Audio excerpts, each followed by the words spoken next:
Good evening, everybody. I am Councillor Dominic Bowick, Chairman of the Children and Young People Scrutiny Committee.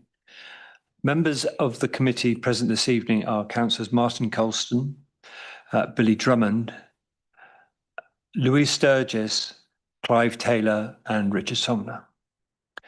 Co-opted members present this evening are Emily Daly, Charlie Gale, Catherine Hobbs,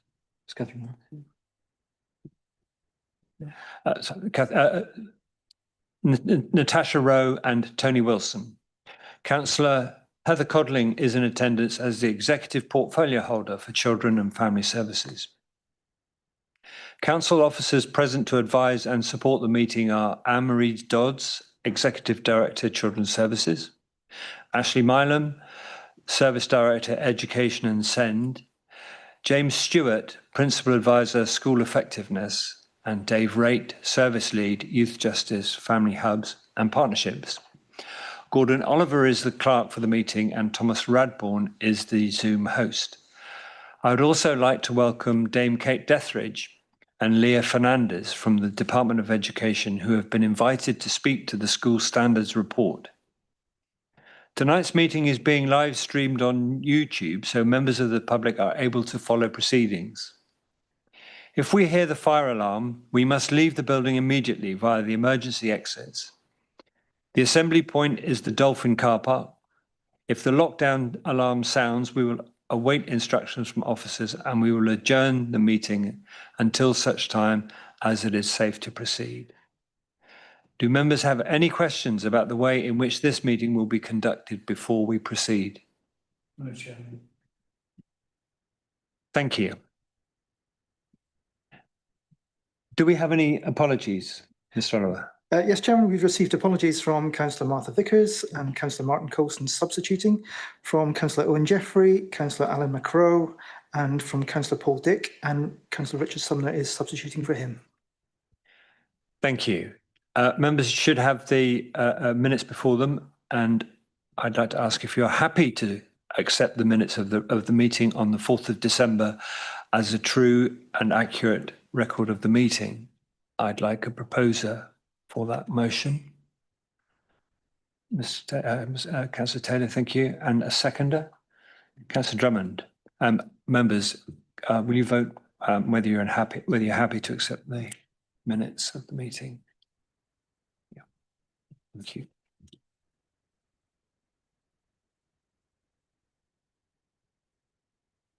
I'm going to move on now to the recommendations and actions tracker. Are there any comments or queries in relation to any of the actions? Let's go through these. iCollege qualifications data has been provided and is being anonymized prior to release. Done. This is pending. 2511 is pending the completion of the business service review. An action for me was to write to the leader providing congratulations on a good Ofsted result, and I'm happy to say that action's been completed. We don't know if Mr. Goddard wrote to the members of the public before he left, and Mr.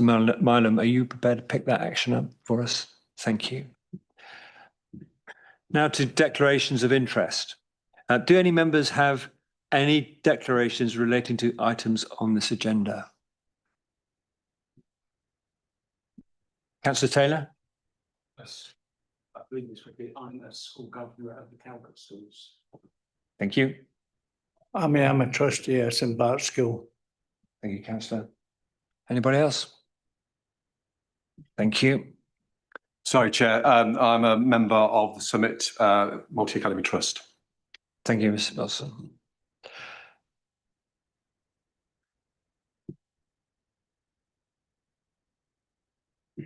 Mr. Oliver, have we received any petitions? No petitions received, Chairman.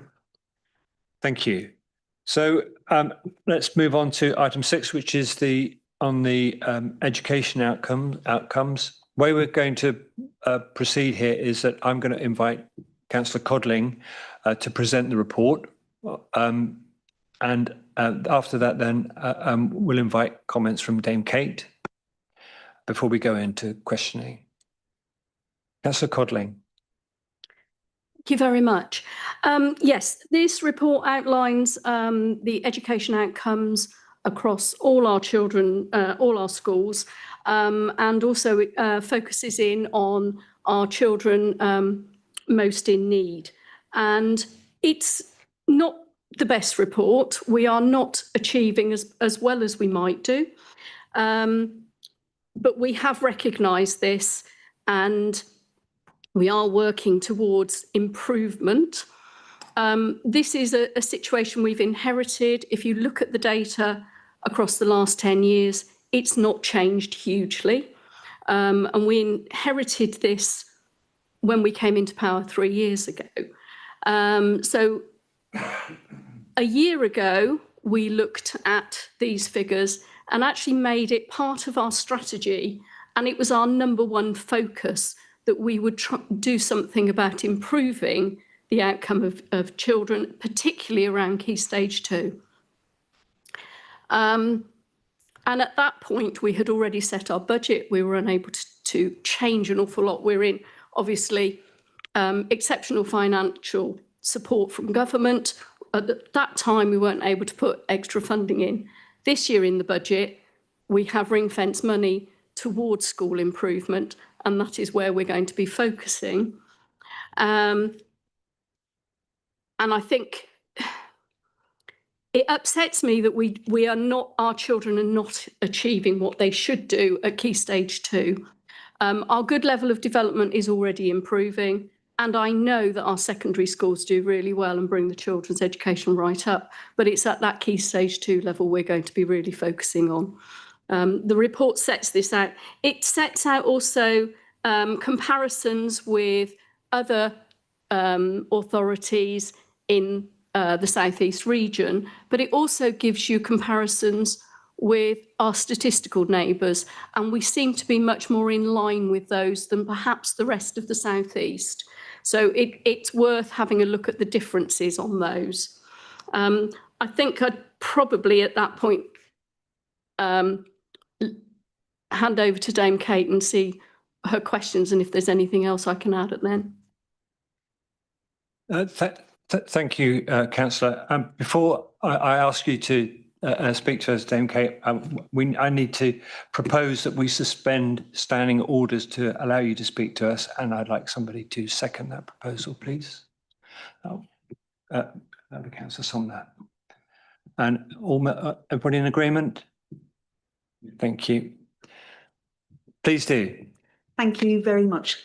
I feel very bad that I can't see some people and I've got my back to others, so I do apologise. I'd be more comfortable there, but anyway. So first of all, thank you so much for inviting me. And I thought I'd start just by saying how we've got here.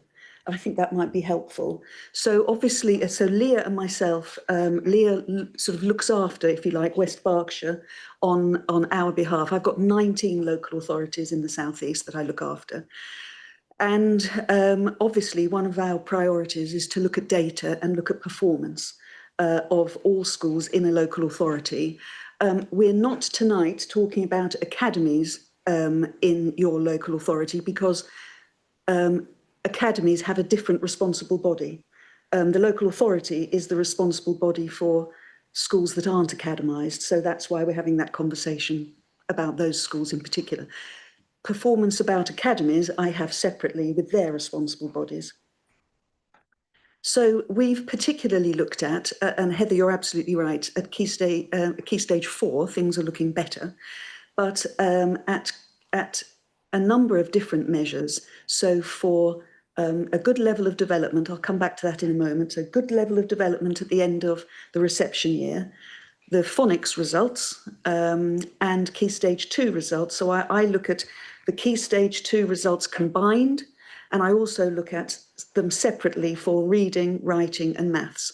And on all of those measures, you know, West Berkshire is not doing as well as it should. And for some of those, I mean, there are 153 local authorities in the country. You've seen my letter, I'm sure. There are 153 local authorities. And, you know, in terms of a number of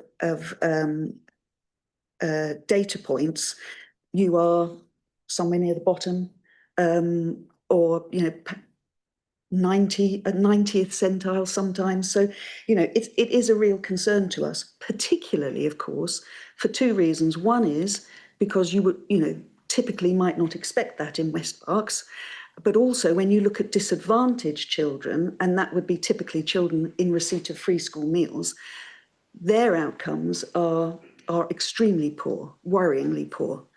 And so therefore, we arranged to have a meeting with Anne-Marie and James. Ashley wasn't with us at that time, obviously, to talk about school improvement and what the local authority could do to make things better. And we discussed the fact that the improvement service, as is, the people who are in the, no problem with the quality of the people in the school improvement service, but there's just not enough of them for all of the schools, for them to do the job that they would like to do, which is really holding school leaders to account for performance. And so we've seen some situations, I won't name the school, but there was a school in 2024, 5% combined. You know, and it's not, you know, and it isn't the school with the most percentage of children with free school meals, not at all, not by any stretch. You also must say you've got schools with relatively high percentages of free school meals who are doing a great job. So you can do it. There are people who can do it, but not enough is being done.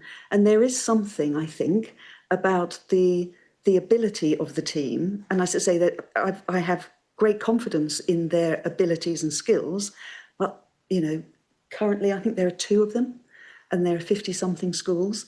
So it makes it very, very difficult. I was very interested, Heather, in what you said about the increased financial injection into the school improvement service. One of the things I did want to ask you about is that my understanding, and I could well be wrong, so I'm happy to be corrected, is that up until now, the service has been paid for by schools. So they've said, we're going to pay into the service or we're not going to pay into the service. And the money that you've got has been used to pay for your advisors and improvers. So that's a traded service. So the 325k that's going in to the service, which I saw on the local news, is that going to replace the traded service? So therefore, schools used to pay 325 and you're now paying 325, or is the 325 additional? Because if it's just replacing it, I can't see that you're going to grow the school improvement service. It's just, you're just replacing who pays for it. So I suppose that would be good to understand that. Yeah, unfortunately, yes, it is a replacement. It's not in addition to, because I don't think I had entirely understood previously when we came in that it was a traded service. I understand a lot of other local authorities have been doing that as well. And it therefore meant that schools bought into it rather than, you know, we targeted everybody. But no, you're right, it isn't additional money, but it is ring fenced now. And I am looking, and I'm in discussion with our team that we will actually focus in and, if possible, target more money to this service. We know that we need to. We currently spend, I think it's around £50 per child per year, and our statistical neighbours spend more like 90 to 100. And again, it's a situation we've inherited. We know we have to improve, and we are trying to do that. I mean, in no way am I'm not trying to lay blame anywhere. I'm just saying this is where we're at. And although, as you say, that money, so really in terms of the capacity, that's not being increased. You'll remain with the same amount of school improvement, which I would probably say from our experience the number of people that you have compared to the number of schools you have is really very low. Other local authorities will have a very small school improvement service, but that's because lots of their schools have been academised. So somebody else is watching over and supervising them. And so I think it just makes things extremely difficult. In the meeting that I had, we discussed the fact that it would be great to be able to offer head teachers and leaders more support, but through courses or programmes or things like that, but there just wasn't the money. And so as part of the Universal Rise offer, we organised a development programme for supporting schools in helping disadvantaged children in the very earliest years, so reception upwards. We had, I would say, the national expert on disadvantage, Mark Rowland. He came and ran that, and I was delighted that we got 20 places, free places, no cost at all to you, 20 free places for schools to join. 16 came. And some of the people that came were people who are doing brilliantly well for disadvantaged children. You could say they didn't need to be there. And I suspect, I'm not sure, but I think it took a bit of work to get 16 to come. And so that feels a bit frustrating as well, when there's something like that on offer. Clearly disadvantage is an issue. I mean, interestingly, you said, Heather, about, this has been a concern for 10 years. When Michael Wilshaw was HMCI, back in 2013, there was an article in The Independent that he wrote, you'll know about it probably, where he said, West Berks is one of the worst local authorities. I'm misquoting him, but it was quite brutal, particularly for disadvantage. And so I suppose it is a concern that 13 years later, things are still a worry.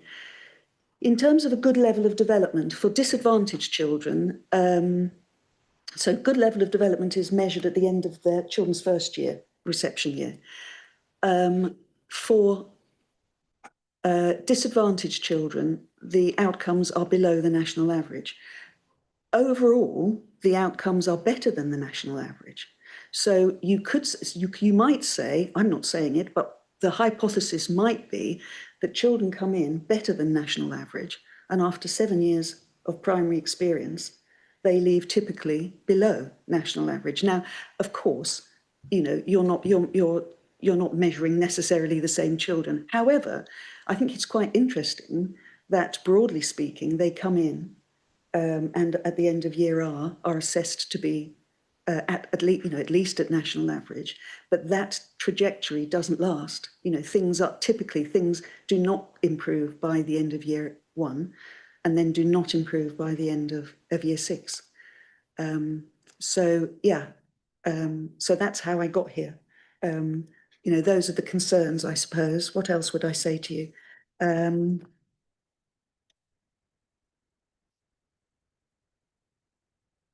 Yes, I've spoken about data. I think that's probably all the things that I wanted to cover. As I said, you know what the data looks like. I suppose my question would be, sort of up until now, how have you, I'm just interested, it's not a trick question, I'm just interested. Up until now, how have you overseen, what's happening in education? How have you sort of looked at outcomes year after year, picked out schools that you're worried about, which ones you're more worried about than others, what might be done? I suppose I'm interested in terms of your scrutiny, how has that looked? Can I answer that one? Just for clarification, Dame Kate, are you putting that question to the Scrutiny Committee, or is it a question to the service? No, we've had the conversation with the service. So I suppose it's more as a Scrutiny Committee. I haven't been to one before, so I suppose I'm just interested in understanding how you what you scrutinise and how you scrutinise, and I suppose the impact of that. Well, I think we will, out of this meeting this evening, I'm sure we're going to arrive at an action, because I don't think we have been scrutinising in this committee consistently and rigorously attainment. Just to put it into context, this is a relatively speaking new committee, and we haven't had that many meetings.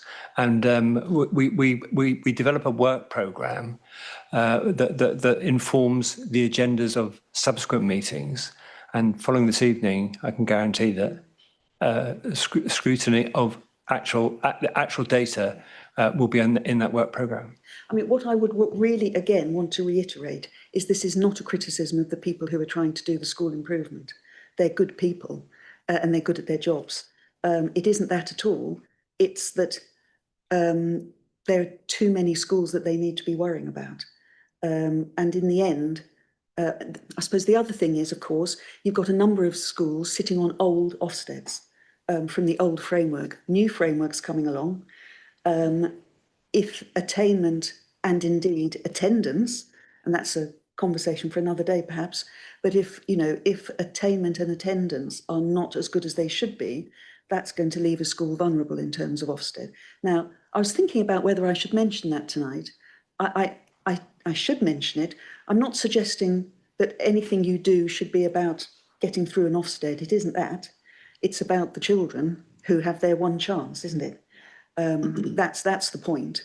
Although the side bit of it is that you'll be having inspections coming up, where, I mean, how do you justify 5%?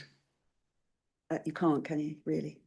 And so I think, I mean, as a scrutiny committee, you don't want any surprises, do you? That's the important thing. You want to know the lay of the land.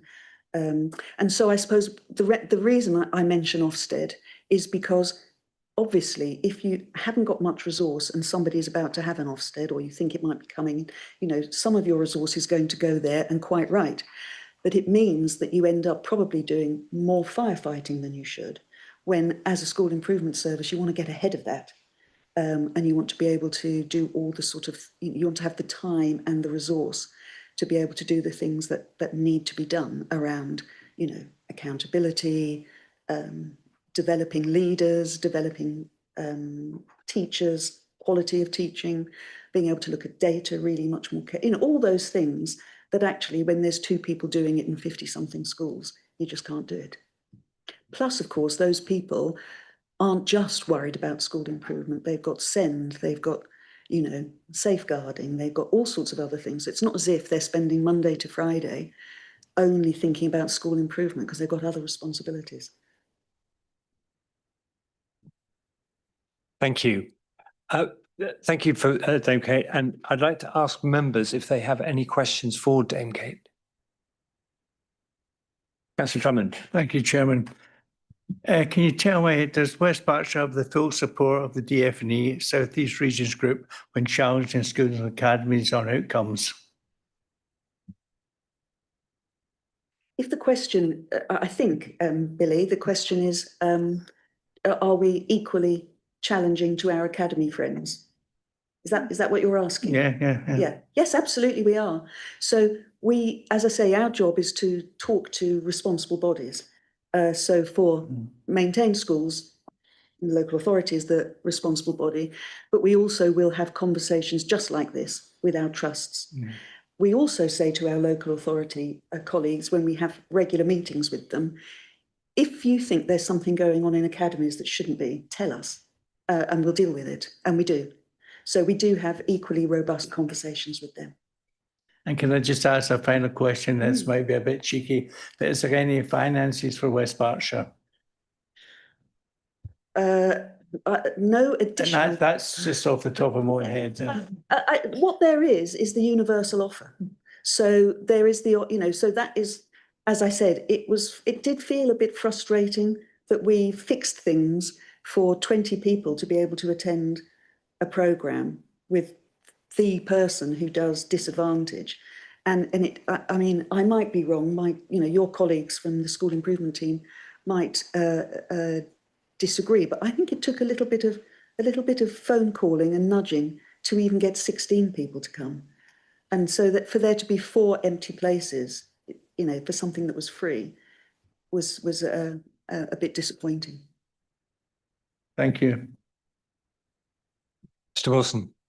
Yes, thank you. So that gives me a neat segue into my question, and that is, what do you think officers and counsellors and indeed school and system leaders can do to promote the RISE offer more universally? Because, as you say, it's very frustrating when you've put something on, you've signposted it, but there hasn't been that take-up. What is it you feel this group of people particularly can do as a collective to encourage more schools to take up that RISE offer?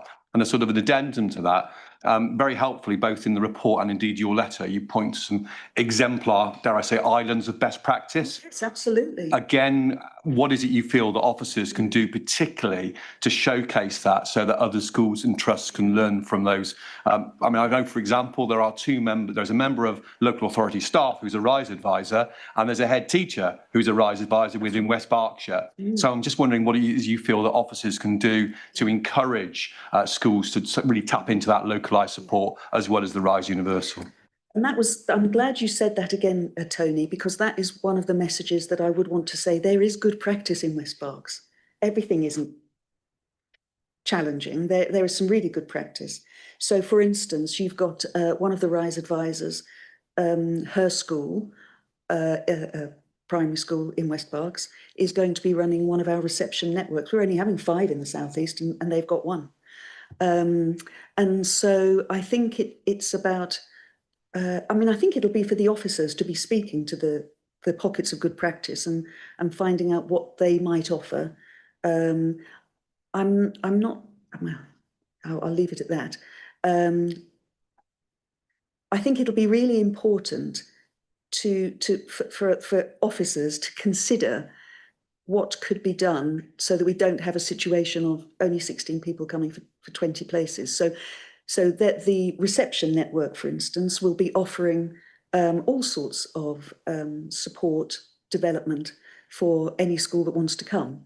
And so it would be good, I suppose, if there's a way of knowing what the take-up looks like. I mean, we will be keeping an eye on what the take-up looks like, but that's across the southeast, not necessarily for West Berks. We can give you that detail if it's helpful. And I suppose, for your officers in particular to promote the universal offer of RISE will be helpful. And also things like, I know that I think you do a weekly newsletter or something like that. For reception, for instance, which of course it's a big priority for us. And of course there's the target now for at least 75% of children to reach GLD, to achieve GLD by 2028. And so for instance, there is the reception offer.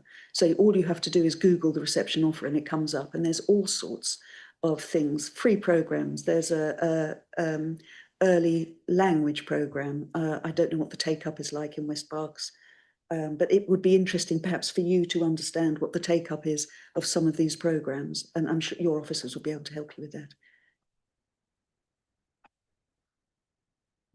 Charlie. Thank you. You highlight the disadvantage gap a lot in your letter. I just wondered what has actually worked elsewhere that could be replicated in West Berkshire, or does it just come down to funding for staff? No, it doesn't come down to funding at all. I was down in Portsmouth a couple of weeks ago at a school, and they have 70% free school meals. Their GLD was 90% for disadvantaged children. In fact, the disadvantaged children, it was 90%. Overall, it was something like, 84%. So they did better. And not meaning to harp on about it, but part of the programme about disadvantage was talking about how you've got to kind of change the narrative about these children are in fairness, I've never heard anybody say what you expect. But there is a sense, isn't there? If people think, well, sometimes you can say to a school, your results weren't great, and they'll say, yeah, but we had, 40% free school meals. Well, what are you saying when you say that? What you're saying is, because of children's circumstances, they can't do well, and plenty of schools prove that they can. So a lot of it is about adult expectation, actually. is about assuming children can do well and absolutely targeting, understanding exactly what it is they haven't got and compensating. And it can be done very well. And it is done very well in some of your schools.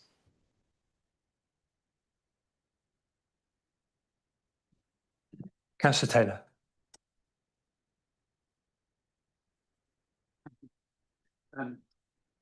Yeah, a question for another question for Kate. Since the Department for Education stopped the school improvement monitoring and brokering grant, meaning schools were forced to effectively pay for it themselves, have you seen a deterioration in local authorities' ability to monitor and intervene, given the financial pressures they're faced with?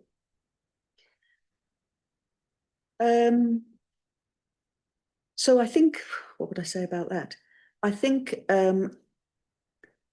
local authorities, and I don't want to simplify everything, but local authorities make choices, about where they're going to put their resource. And I know sometimes, you would probably say, yes, but you're asking us to, take away from Peter in order to pay Paul. But there are things I think that you can do that wouldn't necessarily cost. I mean, as I said, there's the offer that we have, it doesn't cost anything. There's the networks, there's the, it would be interesting so that we have maths hubs, we have English hubs. It would be interesting to know how many of your schools access English hubs or maths hubs for support. So I absolutely accept that things are difficult. But there are things on offer that I'm not sure necessarily that the take up is brilliant. I mean, I've no idea about the detail. Of course, I haven't. But there are resources that can be accessed. The point is, what do you do about encouraging people to access them? Encouraging, making, I don't know. But getting that expectation up, because it isn't good enough. And that's the bottom line. Nobody could say it was good enough. It is in some schools. It's brilliant in some schools, but not enough.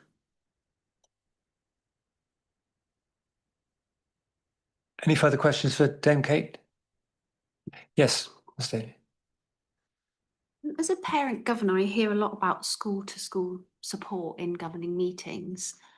Are there any other practices that you know about with other local authorities where there's a good model that perhaps the scrutiny team could look to work with to scrutinise further what's being done in the local authority? So one thing I would say is that one thing I know is that head teachers who, for instance, who run successful schools are incredibly generous and they're very happy to share what they do. They're not always asked. So I think there's plenty of school-to-school support. Sometimes it has to be paid for, but not always. And I think your officers will be able to give you examples of where support from successful local head teachers, sometimes it is paid for, I think, but at other times it isn't. And we have, as I say, we have the RISE offer, and some of that is universal. Some of it is what we would call targeted. So where schools are doing particularly poorly, then we might target them and invite them to join the programme. Again, at no cost to them. And then we will go across the southeast to find people, to match people, schools with really good practice. We don't want to go too far because it's not going to be great if we ask somebody in Milton Keynes to go down and help someone in the Isle of Wight. That's silly. But somebody relatively local where we can get support in. I don't know if you want to say anything more about Universal or RISE. Yeah, happy to. I think something we're looking at is expanding our networks. We're developing currently a Key Stage 2 network that will be led by ARC schools.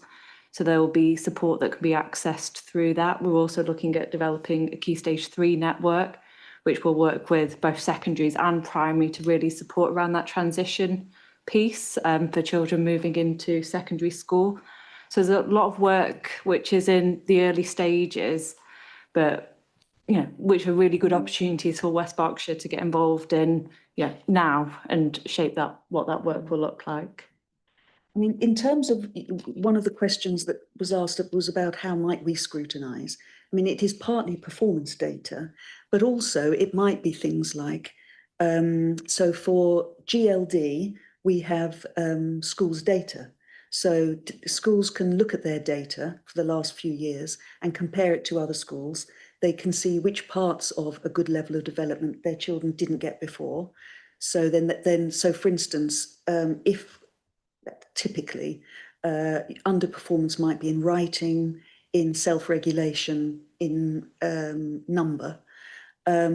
So then what schools ought to be doing is saying, all right, so children didn't do well in those areas last year in reception. How are we changing our curriculum in reception this year to really make sure that doesn't happen again? And what are we doing in year one for those children who didn't get it to make up for what they didn't get, to accelerate what they didn't get?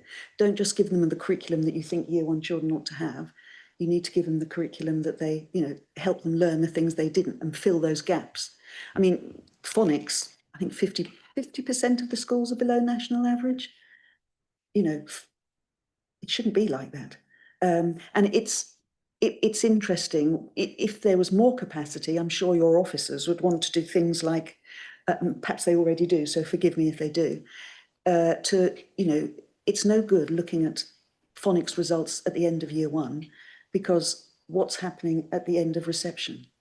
And if they haven't got to phase 3, they're never going to get to phase 5 by the end of year one. So it's all of that upfront stuff that we're talking about. It isn't necessarily the firefighting, which to some extent, I guess, can typically happen if you haven't got enough people, but it's trying to get upstream of it and really get people thinking about, what needs to happen in reception in order for things to do well in year one?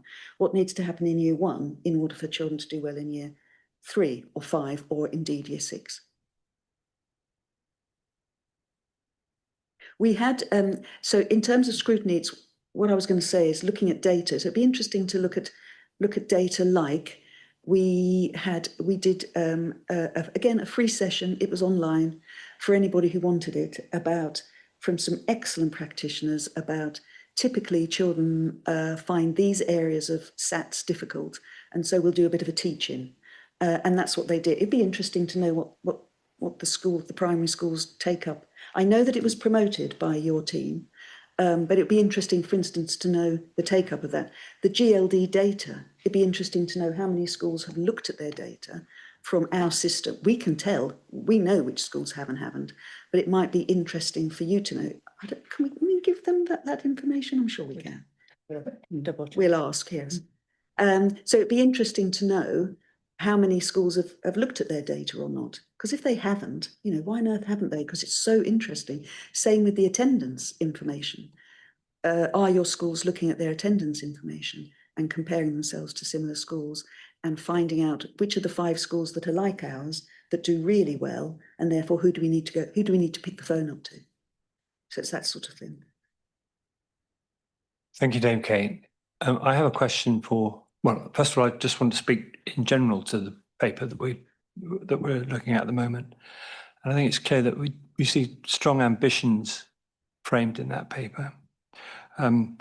But I think we need to focus on delivery, how this translates into real improvement, measurable improvement, how it's going to be funded, and how we're going to track whether or not what's being proposed is working.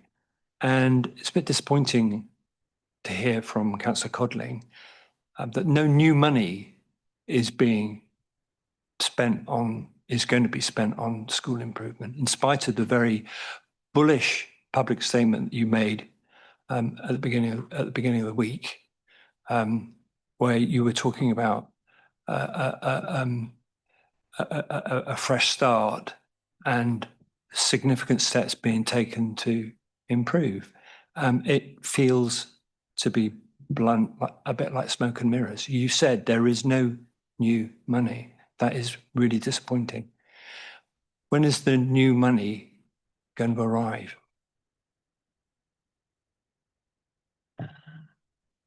That's a very good question. Hopefully at the end of September, we should receive funds back from government where we've spent on the high needs block, which is £27 million. We're currently running at 30. We should get 90% back. That is being funded, that debt is being funded by this council. That will release quite a lot of money in interest payments. And I am discussing with Chief Executive and the Leader of Council that money then is redirected straight back into education and SEND, and particularly this area.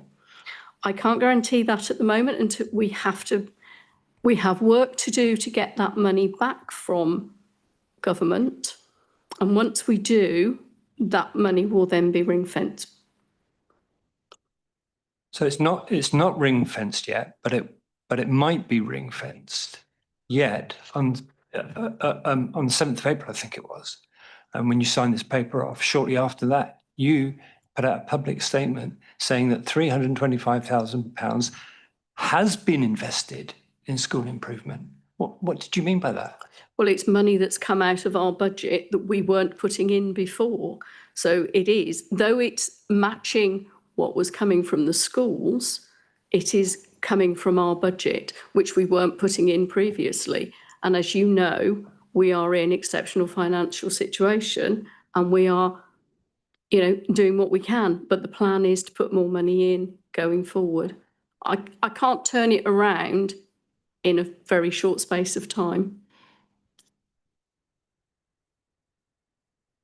I think many of our children are in exceptional circumstances as well, aren't they? And they have been for the last 13 years. Well,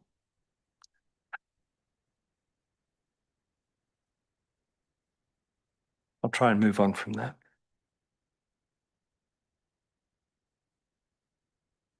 So, what actions are you able to take going forward that is going to make a material difference to schools' improvements? And how will we know that it's making a difference?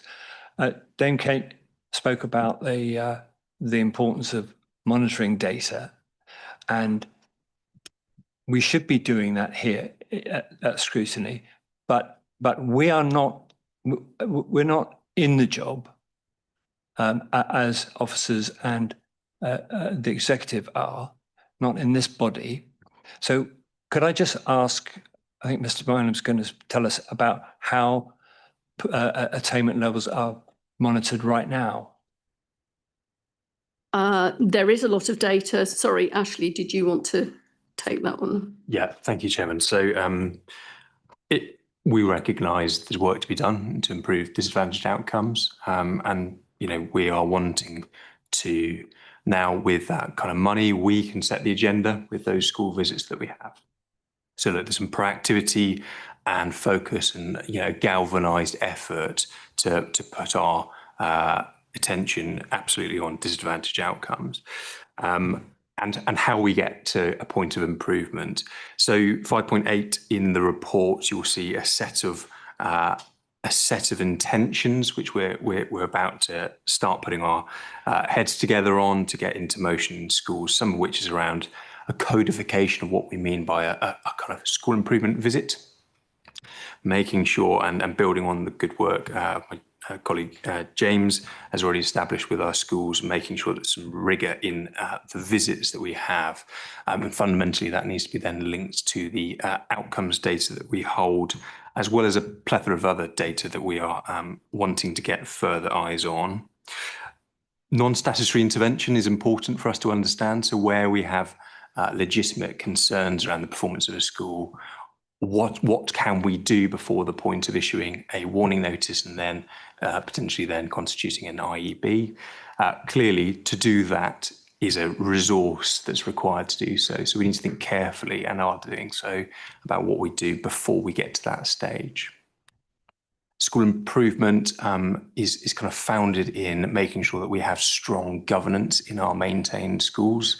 So a kind of need to gain some momentum around the kind of engagement that we have with all of our governors, and ensuring that we get an appropriate training package together for those governors to undertake their role in full.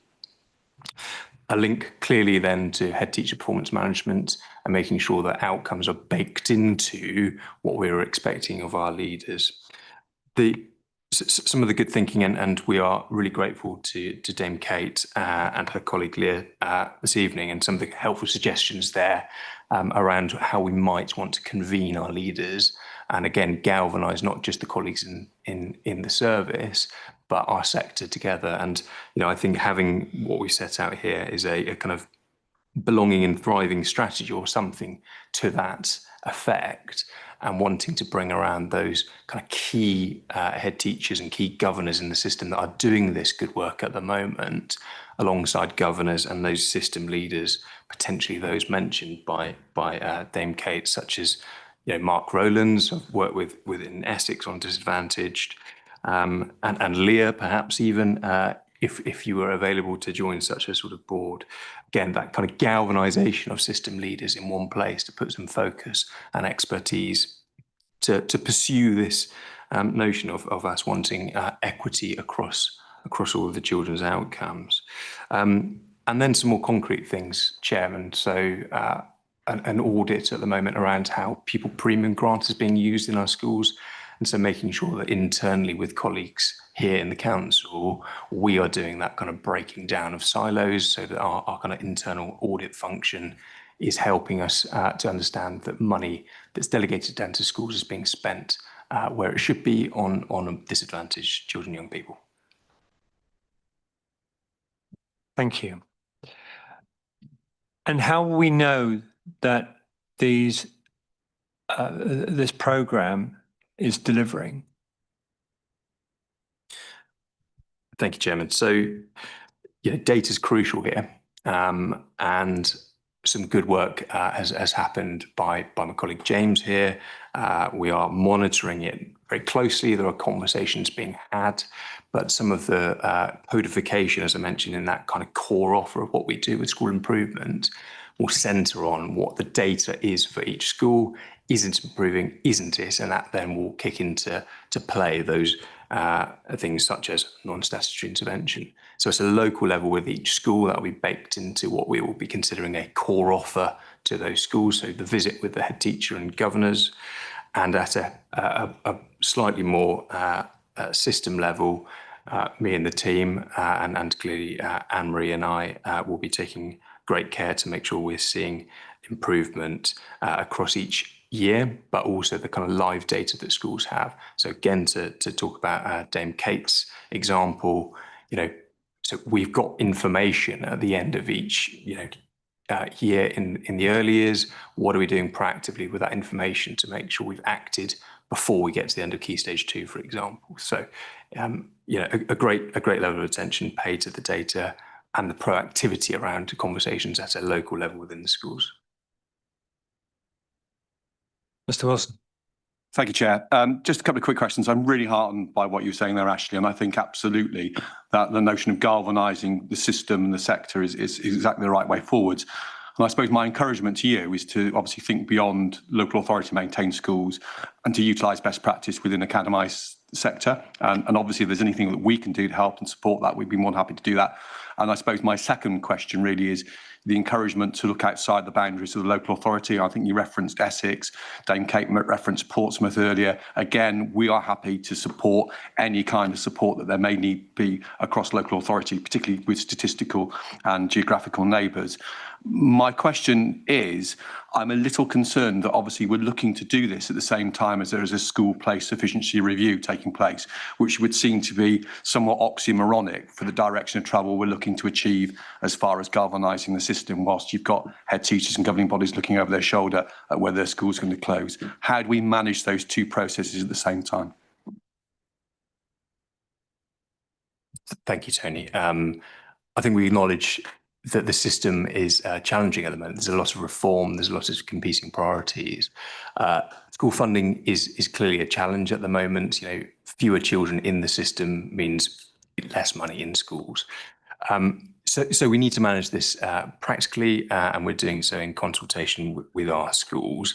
The focus, however, can't be diminished. We need to keep that focus on our learners and our outcomes, disadvantage even more so. I think what we would say is that part of the conversation we need to have together is the money that schools are in receipt of, is it being spent as efficiently as it possibly can be? We completely understand the consideration around, schools and potential closures in future, but that's not where we are at the moment. So we just need to be looking at our schools being as efficient as possible. If I may, Chairman, just to comment on Tony's helpful other comments. Absolutely, this is our privileged role in the system here is that we can bring together and convene system colleagues, and we're grateful for the SEN reforms that are also indicating that that's our role here. So completely making sure that we're involving our MAT leaders in those conversations as well. Thank you. Dame Kate. Yes, it was just one observation really, which is what Ashley has said about what the team might do. Nobody can argue with that. That's absolutely right. And it sounded extremely comprehensive. I would ask this group to remember there are 3 of them. So, I would say don't set yourself up to say we're going to do all these things when actually there are 3 of you, because it's going to seem very unfair if you get to the end of, 3 months, 6 months, 9 months, and these things, haven't all happened. And how could they be, so I suppose all I'm asking is that you're both the team are absolutely right. Of course, those are the things you need to do, but how realistic is it for you to promise that? And how realistic is it for you to expect that? Because I'm not sure. I just think you've got to be a little bit careful. Thank you. That's great observation, and it brings me back. I'm going to come back to the subject of the money, Councillor Collier. You say you inherited a problem, but you've been in power for 3 years.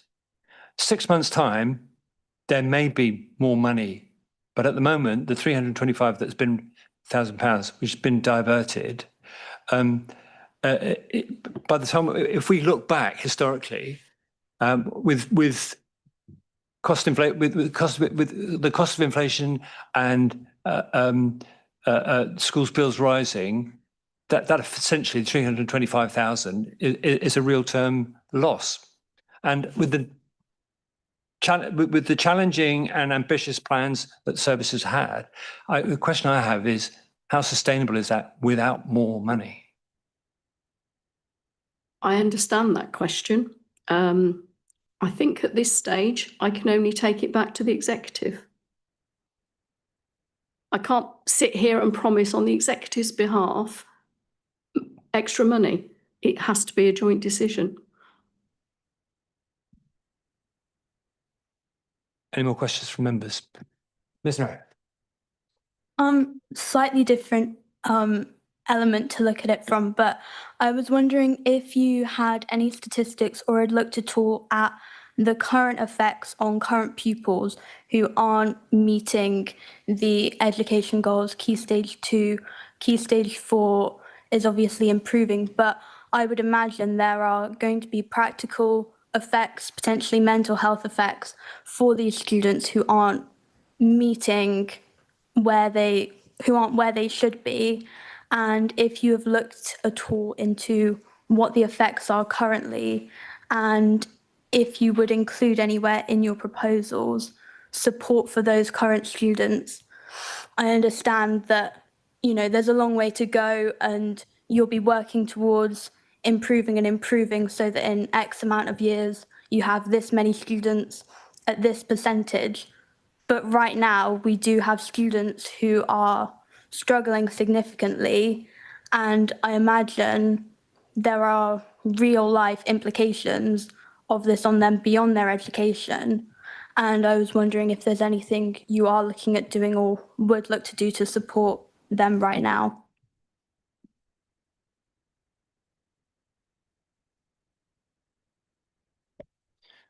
Thank you. Chairman? Go ahead, Mr. Mann. It's a a very helpful observation and something we're thinking quite closely about. The Family First reforms are useful insofar as joining up, which is helpful, you know, being in the local authority across children's services for those children who are, for whatever reason, not engaging with a full-time education offer. Another point, I think, which is a consideration for us at the moment, and perhaps specifically answers your question, is what we see where children, perhaps at the end of Key Stage 2, particularly those disadvantaged learners not achieving Key Stage 2 outcomes, then find it very difficult then to engage with the full curriculum at the start of Year 7 into Key Stage 3. And so we'll be mindful, and we'll come on to a bit later, the kind of exclusions information. So there's a key consideration around curriculum, therefore, at Key Stage 3. A conversation we'll certainly be having in the service. Dame Kate. I was just going to say that children who don't achieve GLD don't catch up by the time they're 16. You know, many children haven't caught up. And that's not necessarily because, you know, intellectually they can't. It's all about self-esteem, thinking I'm a failure, everybody else is better than me, you know, and if you think you can, if you think you can't, you're absolutely right. So that's why it's so important to get this right. You're absolutely right. It isn't just about a great set of results. It's about those children and what their life chances are like. You know, are they going to get employment? Are they going to carry on? So that's why, you know, finding the funding and investing in children early on. I used to be a head teacher, and we used to fund a lot. We used to really front load reception with all sorts of, you know, additional stuff and intervention programs. And you get it right then, you know, children were flying rather than having to have the sort of the Year 6 cavalry charge, which is, you know, never a good idea. But if you can front load that, and that's why this government is so keen and to have reception year as a priority, because if you get that right, you don't need intervention. You don't need, because they've got going, they're flying, you know. So yeah. Thank you. Ms. Dodds. Thank you, Chair. I just wanted to pick up on a couple of points that have been made by Dame Kate in the first instance, and I think indirectly referenced throughout the rest of the conversation. And I think there are 2 points from me. Members often ask me what can they do to help, and I think in this instance every member will have schools in their wards, and I think you've heard the message quite strongly tonight that school leaders haven't been engaging what's universally available to them. And when you are visiting your schools, I think there is a conversation here about how school leaders and school governors take responsibility as well within this for raising outcomes in the schools, that it doesn't come back solely to the colleagues that are sat on the bench with me this evening, but members can have those conversations with their school leaders about outcomes and what they're doing about outcomes and how they're engaging with the RISE offer that's available to all of them, and if they've had opportunities presented to them, are they taking those opportunities, because that will help us deliver the message. So that's quite key to me. And the second point, I think, in terms of history and how we've got here, just to clarify on some of the points that have been made previously, though the funding, the quantum is the same. I think the point that you've made, Chair, I don't wish to go over that. The quantum is the same, but that money's directed in a different way now. We are absolutely evidence-based. And I'd like to think that the work that James has done, particularly with Kate, over recent months, has demonstrated to school leaders that we're taking a very different approach. And my appeal to members within that is, when you get the inevitable email to say that we have been heavy-handed and we're getting a bit grumpy and it didn't used to be like this, I think if you reference back to the conversation that we've had this evening and everything that you've heard this evening about children have one chance, and if we're a little bit grumpy that things aren't happening as well as they might do for the children in our schools, then we have justification for being a little bit grumpy. and that the DCS has, you know, never done this to me before and is doing it now, and these terrible people are coming in, they're really holding us to account, then that's what we all want, because we all want better outcomes for our children. So I don't often sit here and tell you what I want from you. I'm normally on the receiving end, but tonight I'm going to seize an opportunity when it presents itself. So I will also be holding you to account about your conversations with school leaders when you tell me you've been into school, and I'll be asking you, did you ask them about their outcomes and how they're engaging in the Universal Rise offer? Thank you. Thank you very much. And I just want to move now to the recommendations, which essentially are to read the paper. I think we've done that. I'd like to talk about some recommendations that we make to the service and to the executive. And I've got 3 in mind. Immediately to your point, I think it would be helpful because there's there's 43 members. There's only a handful here this evening. It might be helpful if there was if we had a members development session, and we would whip our members in to attend, and coach them on what they can do to encourage the schools to do better. Dame Kate made a very good point about how we scrutinise performance, and I'd ask the service to develop a dashboard for us. You have an absolutely excellent data zone for the children's services, children and family service. What's happened to it? Okay, right, okay, but you don't have the same level of consistent and comprehensive reporting on education. So as far as this committee is concerned, I'd like to see something coming here that we can look at on a regular basis. And lastly, I'd like you to, Councillor Colling, to come back here again, perhaps as soon as the next meeting, and let us know how things are proceeding. Are members happy with those? Is there anything else that you'd like us to recommend as a committee?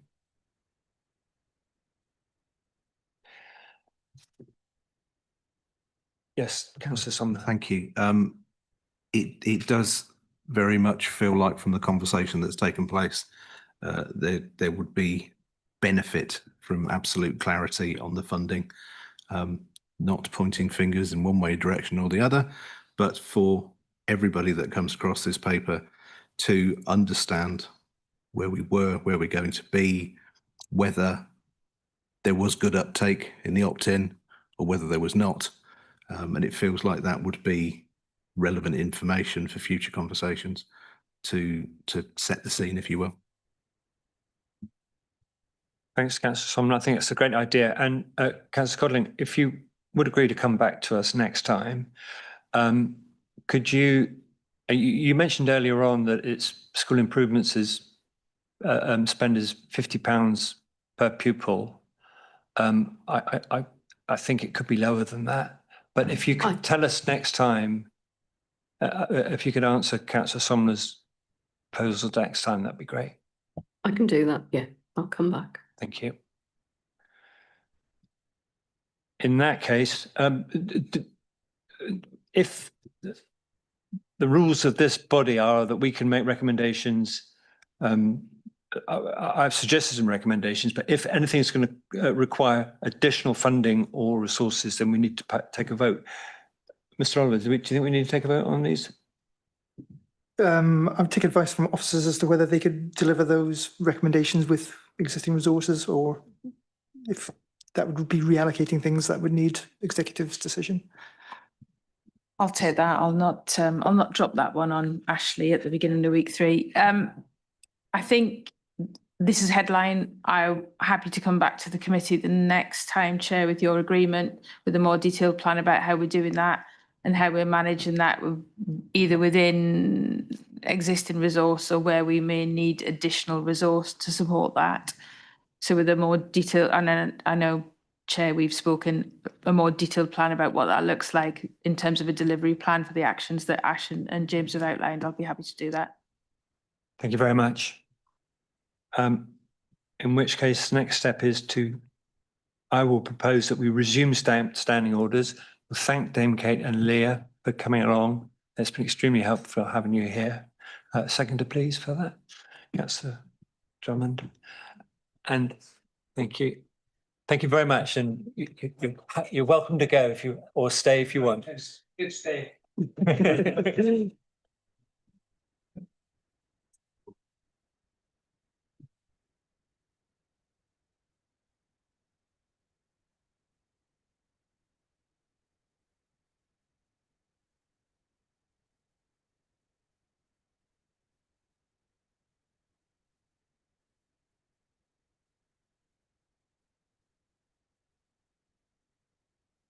Right, we're going on to the next agenda item, which is report on exclusions.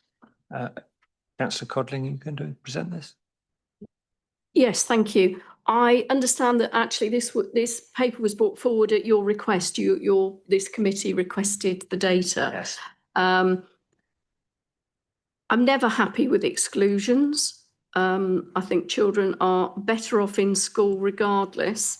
But there are a number of children that are being excluded from our schools. And RI College works very hard around that area. We have been using data to try and identify those children who are at risk of exclusion and working with our schools. I think we need more work around that. And actually, I think some of those exclusions obviously relate back to the previous paper we've just talked about. You know, if children are not in school, they're definitely not going to get good outcomes. So, yes, there's quite a lot of work here. And the trend is not good, but I know the team are working hard on this, and this also relates to the reforms that are going on and education. The Department for Education aims around attendance, and there are workshops going on. I've been with on some of those and seen what's been suggested by school leaders as well as ourselves. Thank you. Members have any questions to this paper? Yes, please, Chair. Councillor Colston. Thank you. Yes, I've got a question for the officers. The new strategy that we were just talking about in the last session, how much do you think that is likely to impact on exclusions, if at all, the work that you're planning? Thanks, Councillor. I think there probably is, though I'd need to recheck it, a direct link between disadvantaged learners and the children that we're seeing who then are excluded. So I think if we were to make some meaningful impact on the outcomes for children that are disadvantaged, by definition, they'd need to be in school to do so. So yeah, I think what you raise is an interesting consideration, and we'll only get there if we've got children in school to begin with. So absolutely, the impetus on that kind of improvement of disadvantaged outcomes will have a direct bearing on whether the children are still in school and therefore not being excluded. So to be successful, and Chairman, to your point earlier, how will we know if we're making a difference? I think it's helpful that we're bringing both reports this evening for you. And so if we were to see exclusions diminishing, I think we would assume that we would see outcomes improving. Thank you.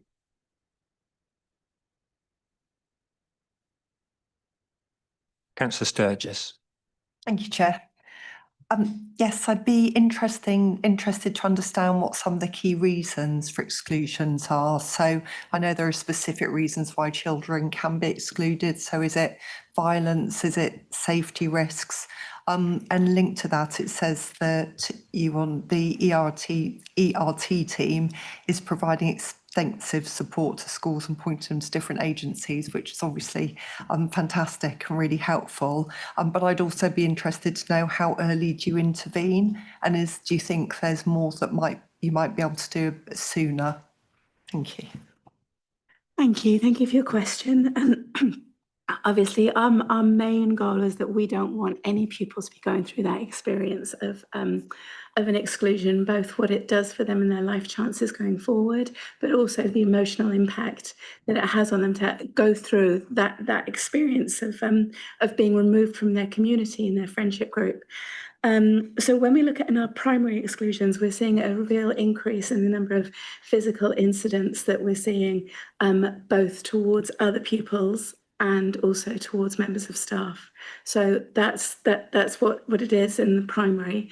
In secondary, we have a slightly different picture in the fact that the exclusions are not being issued so much for one-off incidents, but instead for persistent disruptive behaviour. So the codes that we use are codes that are given by the DfE. And so when an incident happens, the school has to then plot the incident onto the code that most closely reflects what happened in school. So, but one of those codes is persistent disruptive behaviour. So that's what we're seeing most exclusions issued for in our secondaries. And unfortunately, what that does is it doesn't enable us to see what exactly the persistent disruptive behaviour was. We just know that it's behaviour that's reoccurred on multiple times. And then to your second part of your question around our intervention is we, with our secondary schools, we're able to go around and meet with our senior leadership teams 3 times a year to be able to look at those pupils that we're starting to see a pattern of increased suspensions, so fixed term suspensions, and we're able to then go in and signpost and support with that.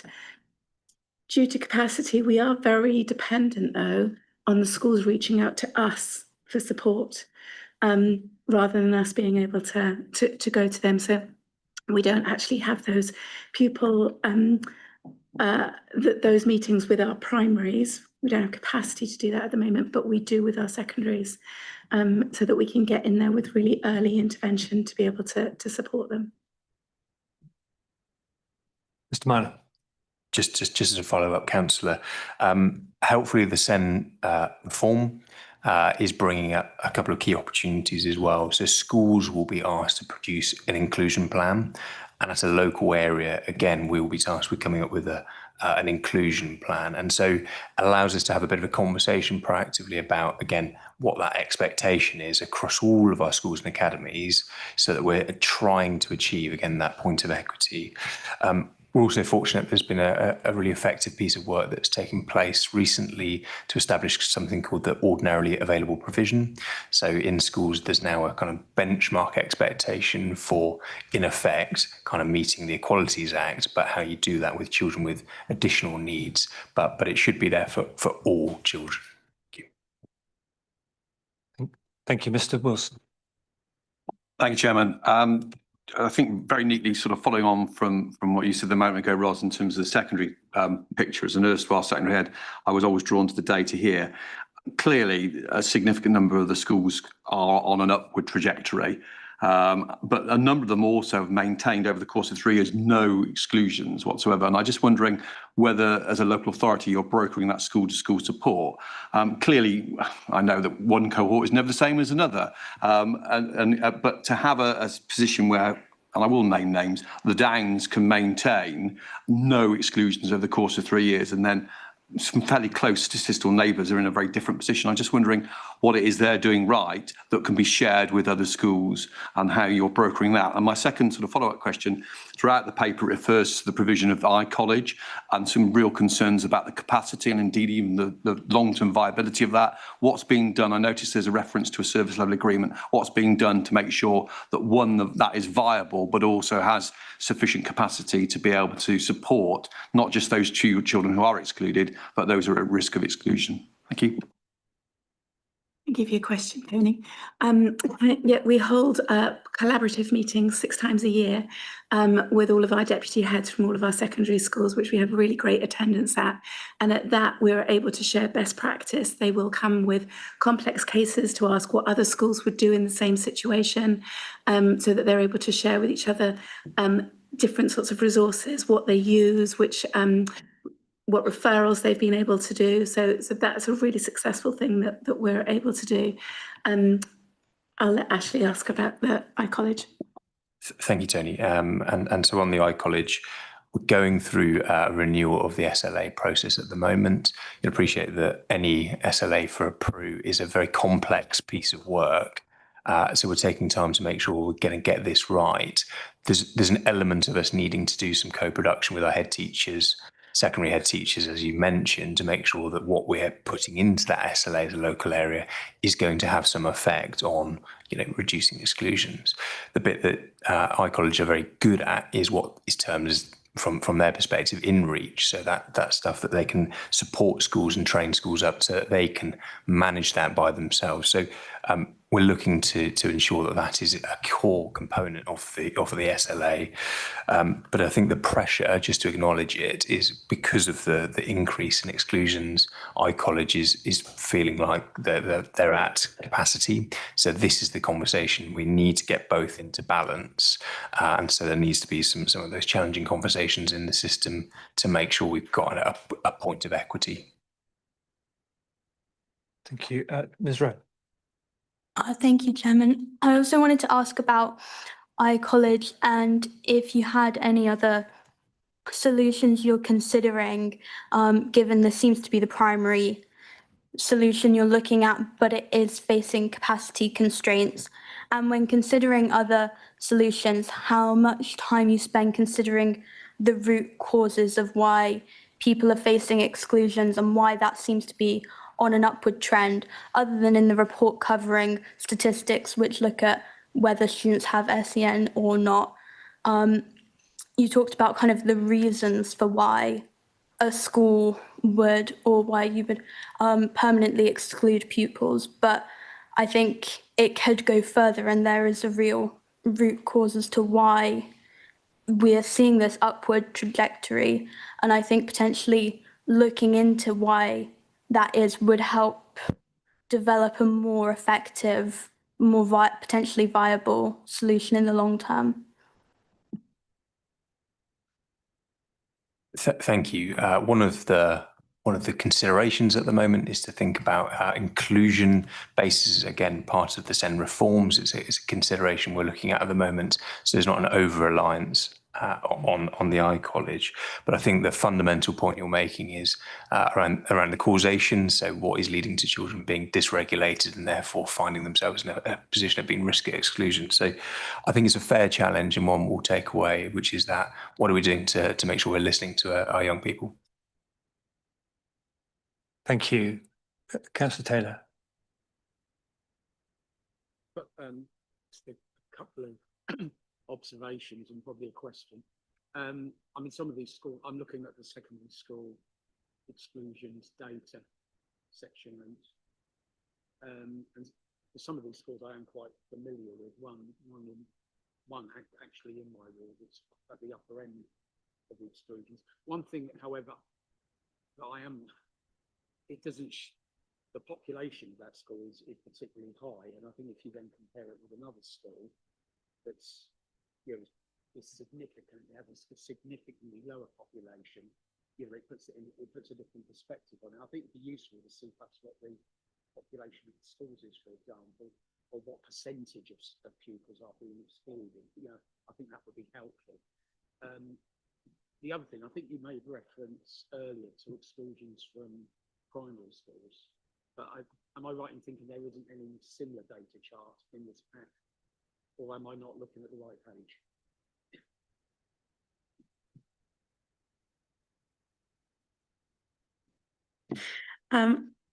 Yeah, thanks for the question. Yeah, there's data 5.3, 5.2. That's around primary, and then that goes on to the secondary data. Would you agree? Could these reports in future be adjusted so that we can see the exclusions in relation to the actual size of the schools? I would find that quite helpful. Yeah, we do have that data that we look at as a percentage. It was for this report. This just felt like the simplest way of presenting it for you, but we do. Yes. Mr. Gale. Thank you. You mentioned a moment ago that primary schools don't receive the same support as secondary schools for exclusions. Is that a concern to you? Because I would think it's quite important to tackle those root causes of exclusion, which can often start to develop at a primary age. And then I had a further question about iCollege.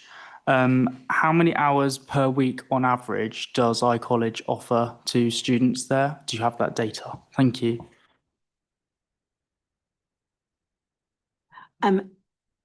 Yeah, it's not that primary schools don't get the support, they just get a different type of support. So the pupil at risk meetings is a meeting that we hold with our secondary senior leaders, but the primary will get different levels of support. So we have a PIPS team, which is a behaviour intervention team who are able to support our primary schools, and they go in and do one-to-one interventions with them. We also, when we're looking at our root causes, we have an autism advisory team. They would also be able to go in. So that's part of our role, is to be able to signpost to the schools, to the most appropriate teams within the local authority. So the primaries are getting support. It's just a different type of support than the secondaries. Chairman, sorry, Chairman, just on the point about the iCollege, if I may. So thank you. iCollege can offer up to a kind of full-time timetable package for young people that attend there. The point, though, and this is part of the consideration in the SLA, is reintegration is important back into their kind of mainstream schools. So the intention would be always to get back to that point so that there is a reintegration plan. So ideally, we wouldn't want people, children, young people, on a full-time education there for a long amount of time. Thank you. Councillor Fleming. Yeah, I used to be governor of the Willow School, Stroke Nightingale School up in Greenham. And at one time we used to have terrible exclusions. And then we used to have a special class we used to keep them in. I mean, that sounds terrible, we keep them in, but they were supervised in a room and it worked quite well. And they weren't walking the streets till they get any education. But don't you think that's a better idea? And it used to happen in Deal as well. Thanks, Councillor. Certainly the move to have a fully kind of inclusive expectation where we're keeping children at their local school should be certainly the way forward. And part of that sort of in-reach, if you will, from the iCollege and other providers should help those school leaders understand what that sort of provision might want to look like, and then for us to sort of quality assure. So yeah, I think the key thing is that children are getting a full-time and suitable education, and so what we wouldn't want to see is a kind of a type of internal exclusion which tends then to not look like a full-time education. So we'd be careful about what that needs to look like. But yes, the principle behind it, if it's done well, is a good one. Councillor Sumner. Thank you, Chairman. A couple of things, really, an observation, I suppose, as much as anything else. Looking at the charts and the downward trend, I hate to say it, but that does coincide with the dates of COVID-19. I mean, the world was upside down at that point, clearly, and I would fully expected education to have been the same. So I'll do both, but your thoughts on that and whether that has had a beneficial impact on the graph that we're looking at. The second is a conversation actually that I've had with a colleague only today, who's been away for a few days with friends, and their two children who have had, I think it's fair to say, an awful start in life. They've been fostered, they've been in care, they've been taken on by my friends and given a much better opportunity and start in life.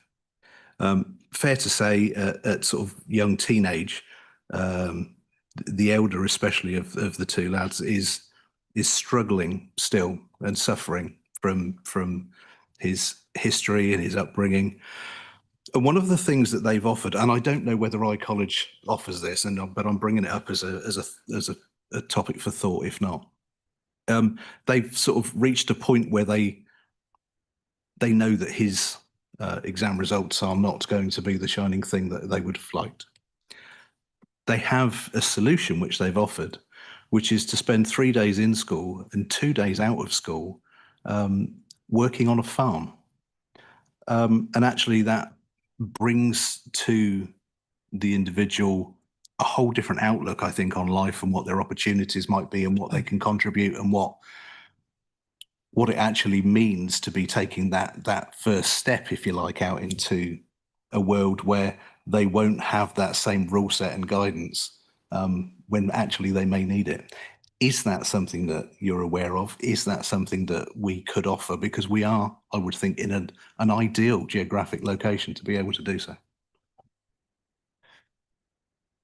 Thank you, Councillor. And agree, a good example of inclusion done well is something that isn't in this report, which is that sort of vocational blend of education, is something that, in fact, head teacher at Trinity Academy this week raised with me as something to look at. So, you know, I've noted that as something we will progress across West Berkshire in the kind of package of what we might look at for improving inclusion.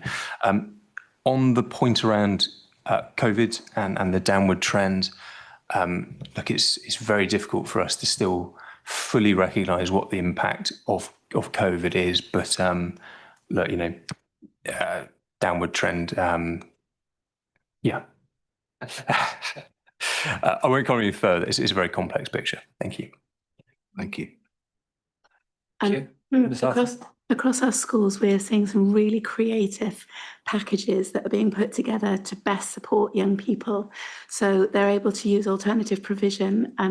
So we're seeing things like horse riding, farms, drama workshops, and our schools are able to put together really comprehensive packages that are able to meet the interests and the needs of the young people that we've got in their schools, which is really positive. We're then seeing positive engagement in what's happening within school as a result of these alternative packages that they're being able to put together.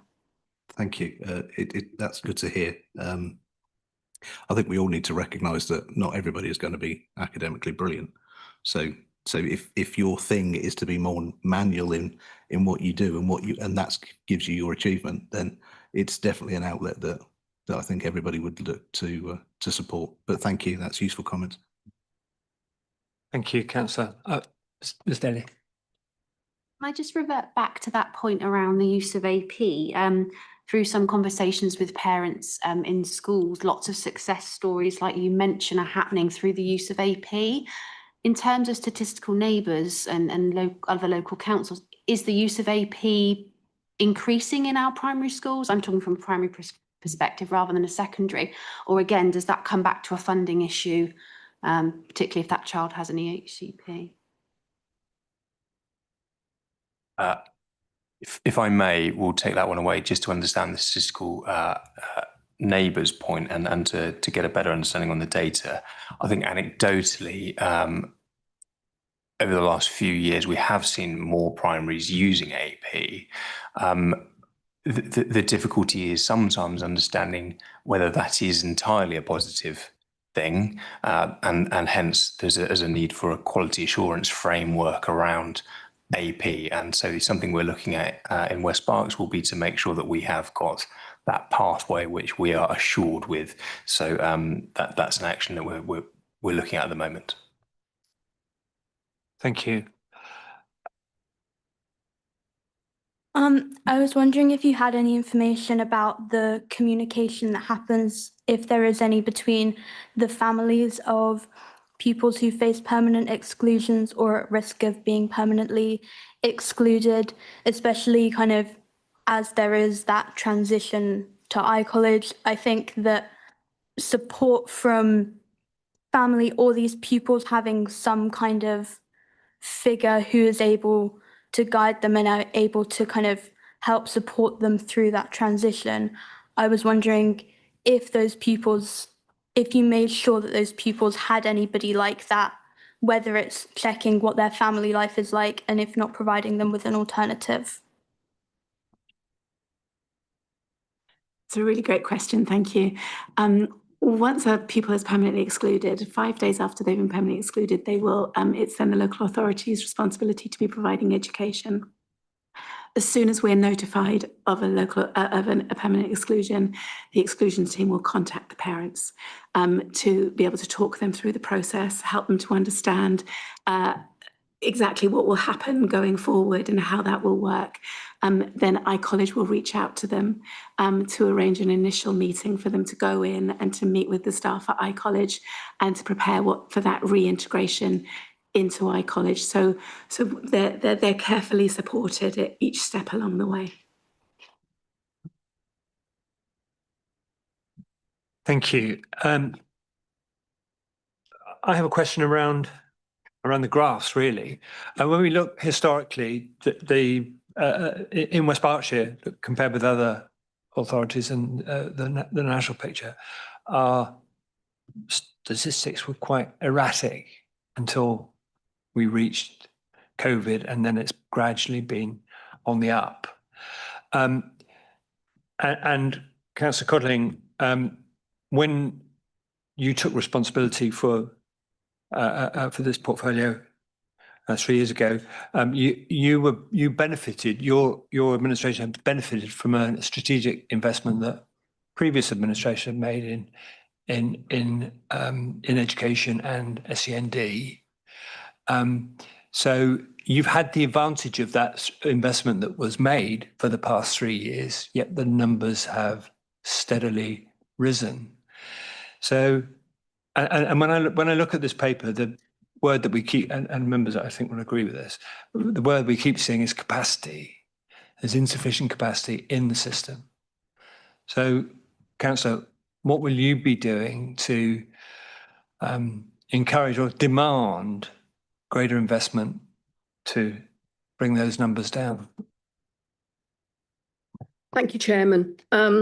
As I've said before, it is a huge pressure on the department, the funding.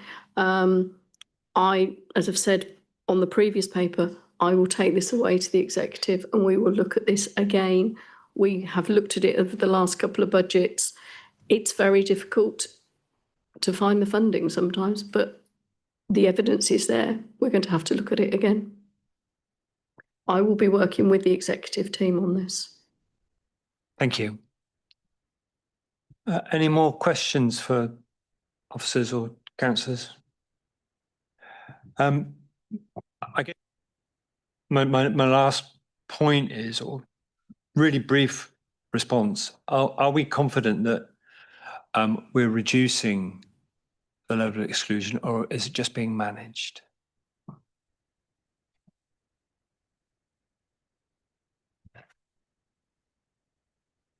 I think, Chairman, I need a little longer to understand fully, but I think at the moment, once we've got the new SLA with iCollege and through the inclusion plans that we develop with the schools in the system, we'll have more confidence in answering that question.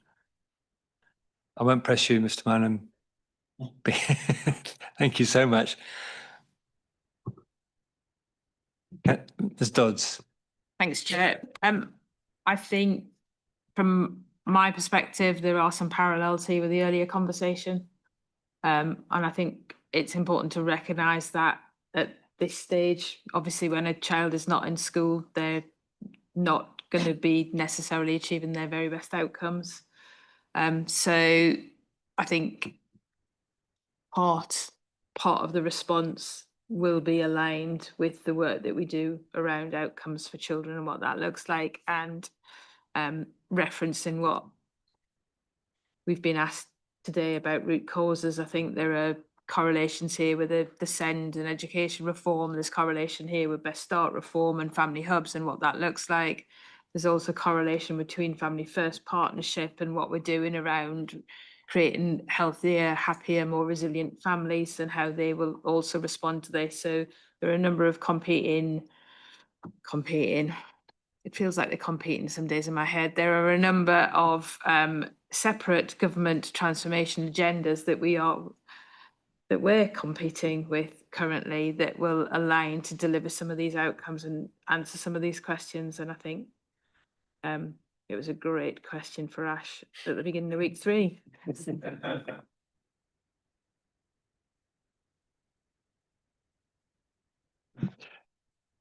Thank you. So the recommendation is again to note essentially members will have familiarised themselves with the data, and I think we do endorse the strategic response. So thank you for bringing that forwards.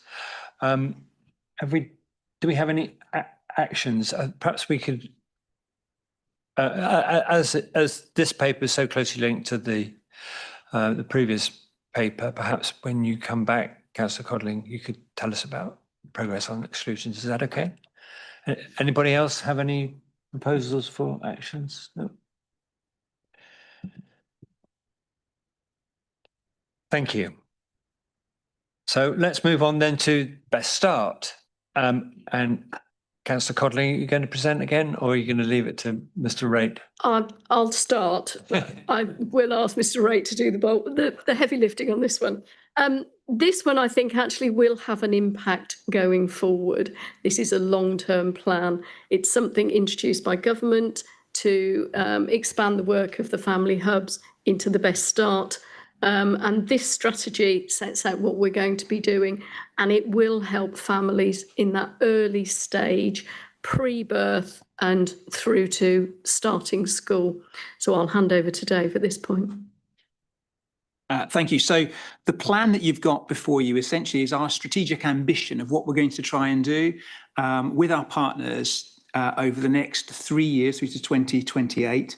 It's part of the government's ambition, as Dame Kate alluded to earlier, and good levels of development. That's one of the key focuses of the work that we're undertaking. But essentially, this plan tries to draw together a variety of different pieces of information, some of our JSNA data, some of the data from the Director of Public Health's brilliant annual report in 2025, some data from government, essentially say, what's the local picture like? What can we do to build a really good offer to our families so that children growing up in West Berkshire thrive and do really well? Thank you, Mr. Raitt. Any members have any questions to this paper? Councillor Sturgis. Yeah, thank you, Chair. I thought it was a really great report.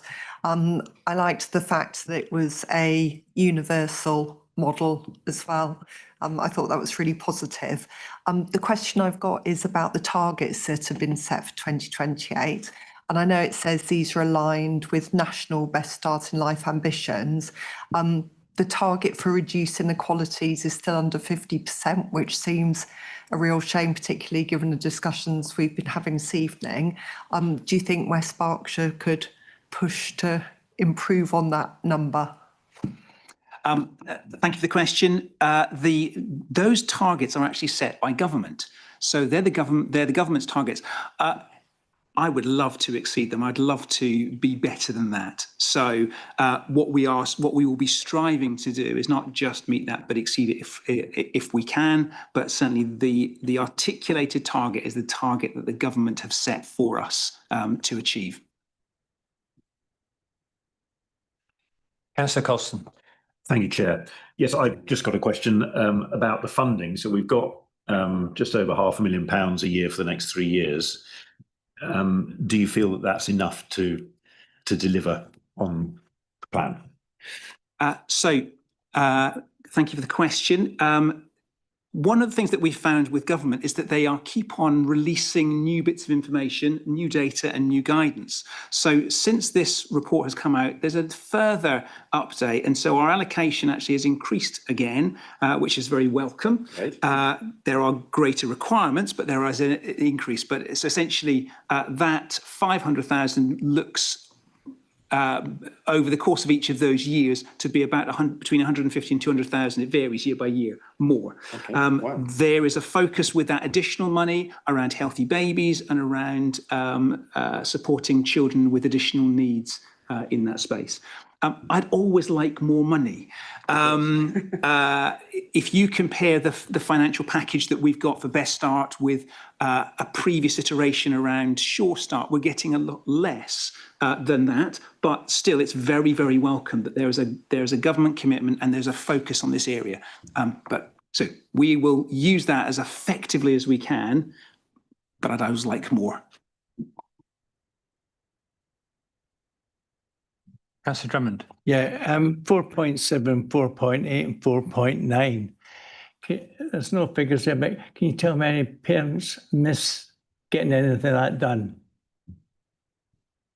Sorry. Could you just repeat the question? Could you tell me on 4.7, 4.8 and 4.9 how many parents actually miss getting anything done, any of these outcomes done? So what you'll find within this report is we've articulated the high-level detail of what we're doing. Within the plan, we have a really detailed plan for each of the partners. So for instance, speech and language or health visiting or early years settings, each of those are doing those. One of the other things that we're doing is working on an outcomes framework where we are essentially trying to establish a helpful baseline set of data that will help us build on that. So I can't tell you at the moment exactly how many parents do or don't benefit from certain ones of these areas. I can tell you that they are areas of focus that we'd want to build on, and there is, again, in fact, yesterday, I think we had an email from government about the outcomes data that they are looking for. So if you again ask me again this question in 6 months' time, I should have a far more detailed understanding of the data that sits behind this. Thank you very much, Dave. Mr. Gale. Thank you for the report. You mentioned increased funding. Is it still correct that there was a pressure of £40,000? And if so, what is the impact of that? Thank you. Thank you for the question. So the reason for the pressure is that historically we charged parents to attend some of our sessions, and that because of real challenges in terms of making the money go, it is really welcome that there's increased investment, but to do that, we've then got rid of the charging to attend because we want to make these sessions as accessible to families no matter the means or otherwise. The grant that we have received will cover those, so there's not actually a pressure within that. Thank you. Mr. Raitt, as far as inequalities is concerned, what's changed for the groups that we're targeting here? I mean, historically, what has changed? Thank you for the question. West Berkshire's rurality hides inequalities in some of our communities. So we have families scattered around West Berkshire district who experience poverty, deprivation, social isolation in different ways. Some of the more urban settings where there are groups of families, there are communities who are much clearer to identify, in one sense are easier to support. Sometimes it can be really challenging to support families who are really quite isolated because of their location and space. We did some work with some co-production and some discussions with families around a year ago to say, where are the areas that you think, from your experience as a family accessing services, that we should concentrate? And you'll find within the areas that we're looking to tackle, some of those groups being identified as saying, we would appreciate some focus on our experience or these certain areas. And you can find that on, he says, looking page 12 and 13 around the target groups that we were looking to focus in on.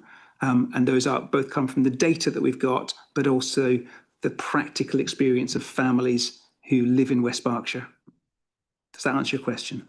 Well, it actually answers my follow-up question, so you did really well.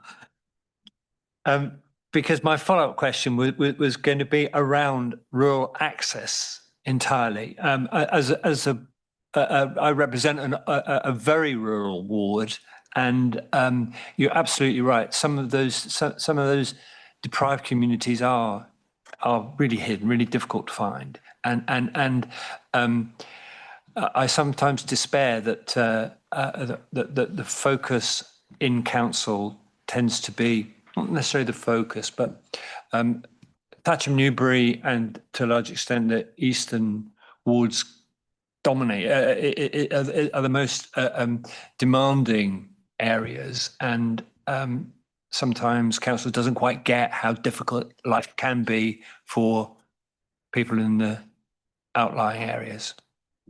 Thank you. You're absolutely right. So one of the things, we have physical buildings in for our hubs in Thatcham, in Calcutta, in Newbury, but then we've also recognised the opportunity to do pop-up in a variety of places. So sometimes we're using village halls, leisure centres, libraries in some of those communities. We're using schools. So we have pop-ups of provision taking place in Burfield, in Thiel, in Kintbury, in Hungerford and Lambourne, in a whole variety of our spaces. And one of the things that we're trying to do is work again closely with the voluntary and community sector and other partners to say, is there a way that we can partner with you to meet the needs of children and families in our dispersed communities? Thank you. What's improved over the last 12 months for?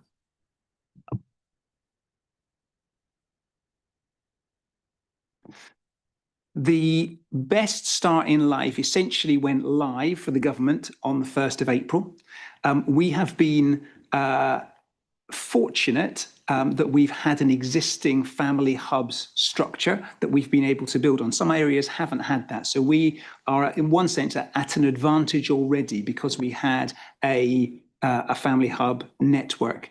We are subsequently able to go quicker and at greater pace than some other areas around the development of Best Start, which is really welcome. So this, I think, the last 12 months has given us a springboard and a platform to do more. Thank you. Any other questions from members? I have two last questions. I don't suppose you have any data for this sort of thing, do you? We are doing some data. So we've had to nominate a data analyst for the Department of Education. They are working on a data set that they would like us to do. So they haven't finalised that. We've taken the opportunity to look for best practice, and we've found some really useful data that's being developed. And what we were hoping to do is to create a visualization tool. So you'll be familiar with some of the visualizations we've done in some of my other work. We're looking to replicate something similar here. Thank you. I look forward to that. And my last question then is, what tangible difference do you anticipate or would you like to see in the next 12 months? So can I give it a slightly longer thing than 12 months? If you look at the research that came from Sure Start about the long-term impact of working with children in that space at that time and recognising the impact here, you had a positive impact in terms of education, good levels of development. You had a positive impact in terms of health outcomes for children. You had a really positive impact around reducing inequalities for families who are experiencing deprivation. There was a positive impact about the need, reducing the need for special educational need specific support. Families reported that they feel supported and their levels of satisfaction improved. So long term, I am hoping that we would be able to replicate and that would be the experience of families. There are some very, very specific and tangible things that we're expecting to take place in the next 12 months. We're launching a digital offer for families to be able to access better quality information and resources. We're launching a parenting provision. We're developing our home learning environments and the parenting packs for children. So there's stuff that's happening all over the place, which is incredibly exciting and quite tiring, but it is really positive. So what I would say is there'll be lots to look back on in the last 12 months, but for children, the really positive things you'll see in the next 5 and 10 years. Thank you, Mr. Wright. Very good. That's an excellent report. I don't think we want to take anything away from this other than to recognise the good work that's being done and is being planned. Thank you.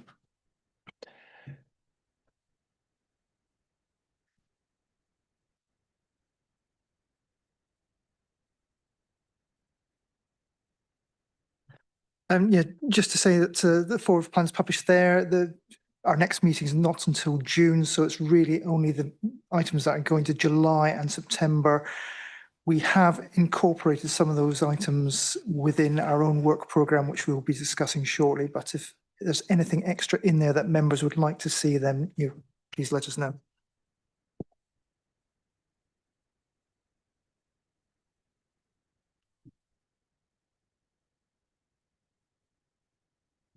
And our work programme, there's some changes outlined to that. Yep, so what we're proposing is that officers present a formal response to Dame Kate's letter at the next meeting in June, and it's proposed to have a further progress report in December. We previously had an item on wraparound care. After conversation with officers, we agreed it probably wasn't necessary. It was something that was a bit of a legacy item from the previous Scrutiny Commission, and we couldn't see any really significant issues that needed to be addressed there, and so it wasn't really considered to be a priority. Measures funded by SEND clawback, that was suggested previously as an item, but again, having talked to officers, it's been advised that the clawback was used to reduce the deficit rather than fund particular measures, so there's nothing really to report on. So again, we're proposing to drop that from our work programme. It is proposed to bring a report on SEND recovery plan to the June meeting. An update on the Families First programme is also proposed for September, along with the annual complaints and compliments report and the annual child protection report. An item on childcare sufficiency assessment has been added to the December meeting, and that's just something that the council has to do every 3 years, and it's just due to come around again. It was previously suggested that the Children's Mental Health Task Group report might be referred to this committee, as well as the Health and Adult Social Care Scrutiny Committee for further consideration. However, it's now been decided that it would be inappropriate for us to consider separately to them, since we could come up with entirely conflicting recommendations. So I believe that is going to go back to the Health and Adult Social Care Scrutiny Committee. So I think that summarises some of the changes since last time. Apologies that it's been a bit of a period of change, but we had a very useful session with senior officers to discuss it, and that's pointed us in the appropriate direction. Thank you, Mr. Oliver. So I invite members to review the work programme, and I'd ask you if you have any suggestions for any additions or changes. Well, Ms. Dodds. Can I just mention on the SEND recovery plan, because Gordon's dropped it in, as is right, but I think it might be helpful to understand what that is and why that is coming into June. So it has been referenced earlier this evening. As part of the government's white paper on SEND in education, we are required to submit a SEND recovery plan along with every local authority. It's aligned to the SEND transformation. We have until the middle of June to submit that recovery plan. We're working with 2 DFE advisors to prepare that recovery plan. It's a significant piece of work. It's a system-led piece of work, so it's including all of our schools, health partners in that, as one would expect from a SEND perspective. bringing the SEND recovery plan here, it will already have had initial checks from the DFE because we need to submit our draft plan by the middle of next month. We will then get some feedback on the draft plan. So the plan that Scrutiny will see will be the finalised Scrutiny plan, will be the finalised plan from our perspective. It doesn't need member approval, but we thought from the DFE's perspective, but we thought that it was appropriate to have a public airing of that plan and an opportunity to discuss it. So we can discuss the content, but we will have been guided to that point as to what needs to be in it and what it needs to be look like from the DFE. So it is a balancing act, but we think because it is so significant in terms of the long-term future of our children and also the long-term funding, if we're successful, we will get some of our deficit, our high needs block deficit written off. We don't know what the quantum will look like. So it's significant to the council and all of the council services. So it wouldn't be appropriate not to have a public airing. So that's why we've made that decision and squeezed that in essentially at the last minute. And apologies in advance from me, despite many conversations with the DFE, they're not prepared to move on the timescale. So they've given us very short timescales. So from the end of March until the middle of May to submit the plan, first draft.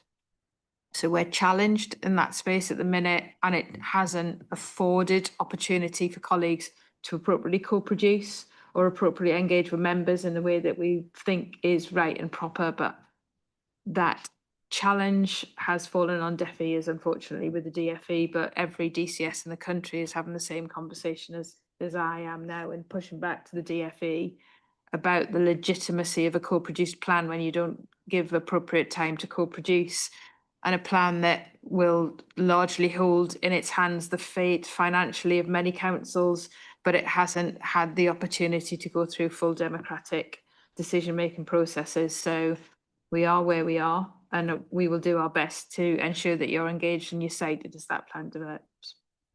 So not co-produced, just produced. Sometimes on some items, some people at some times, if some people can be bothered, I think, works to that. Okay, well, I completely understand that it's a fait accompli, and I think it will be. I will look forward. This committee will look forward to seeing the report, and it will give members an opportunity, the wider membership and partners an opportunity to see what's coming. So that's great. Thank you for that.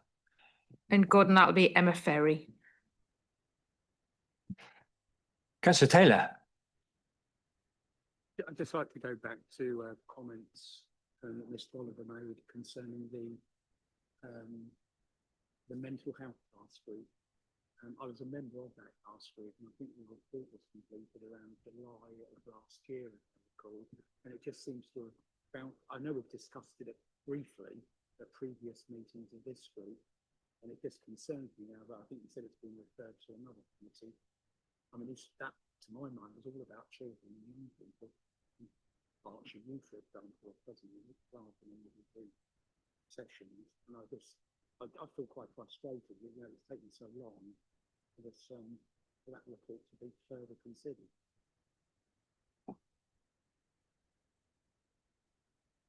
Anne-Marie, you able to pick up on that? First of all, I can understand your frustration, Councillor Taylor. I think it's important to comment from our perspective.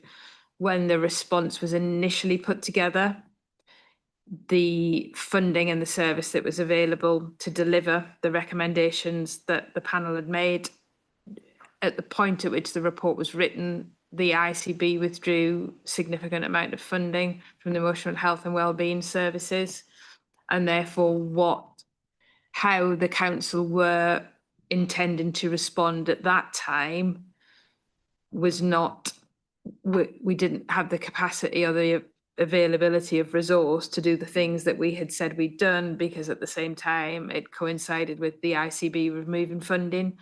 So we had to go back to the drawing board and reconsider how we would meet the recommendations that are in that report with the existing resource, bearing in mind that resource has been cut during that period.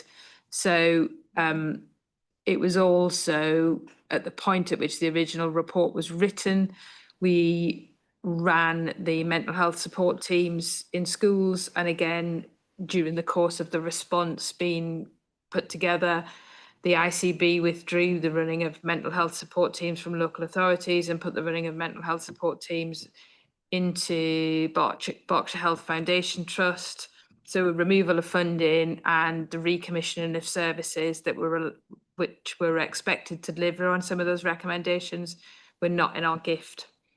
And also, and again, we can have more conversation in health scrutiny about this, the waiting list for CAM services at that time weren't known and became more clearly known during that point, and there was work ongoing with CAM service about children's waiting lists and what the early intervention response was.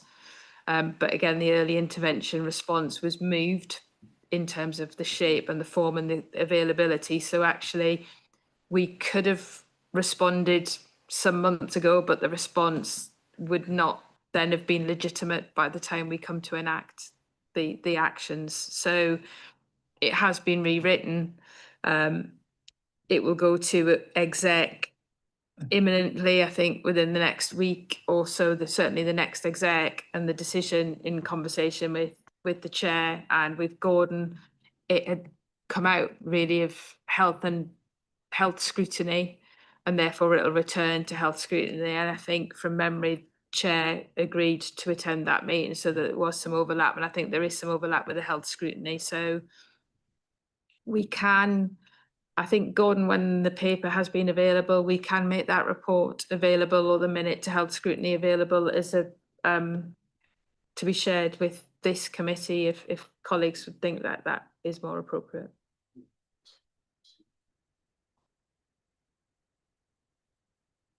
Thank you. I think that's our business concluded.